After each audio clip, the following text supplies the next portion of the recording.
edhe ne piknisje do ta kishim një figurë konsensuale.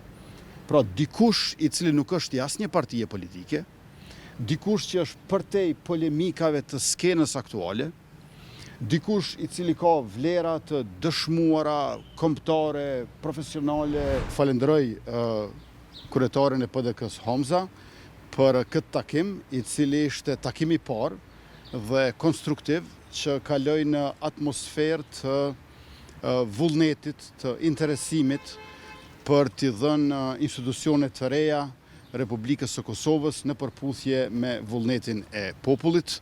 Aktualisht unë nuk mund të them që kemi ndonjë rezultat konkret, ndonjë të arritur që do të mund të ndaja me publikun, por në të njëjtën kohë duhet të theksoj që me kryetarin Homza jam takuar 2 herë gjatë dimrit si vjet, nuk jemi takuar asnjëherë në pranverë dhe ky është takimi i parë në këtë verë.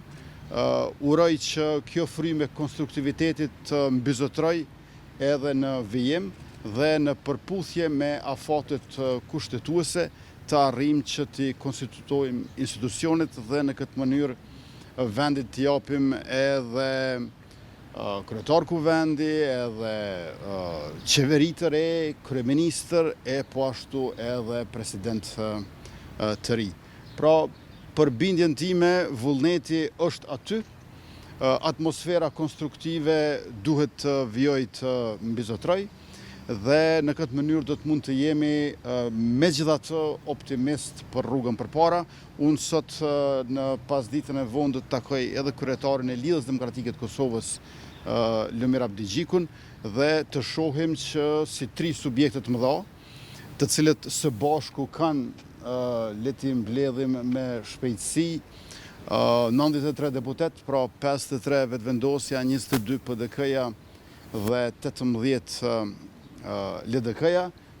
Ne kemi numrin e mjaftueshëm të deputetëve që të konstituojmë të gjitha institucionet e legjislaturës së 11, ku natyrisht e dini që për 2 raundet e para, për shkak të një aktgjykimi të gjykatës kushtetuese të vitit 2011, duhet i kemi 80 deputet në sallë për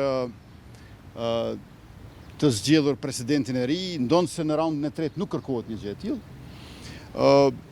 Për bindjen time, ky numri 93 është më së mjaftueshëm, ndërkaq në anën tjetër, ju e dini që edhe nuk është as pak e sigurt nëse konsiderojmë që numri prej 80 apo 81, le të themi, deputetëve garanton kvorumin e nevojshëm. Andaj, siç e kemi thënë më herët, që është e nevojshme të kemi 84 apo 5 që t'jemi të sigurt për rrugën përpara, njësoj vlen edhe tani. Unë si fituesi zgjedhjeve, kryetari i vetëvendosjes, kam përgjegjësinë për formimin e qeverisë.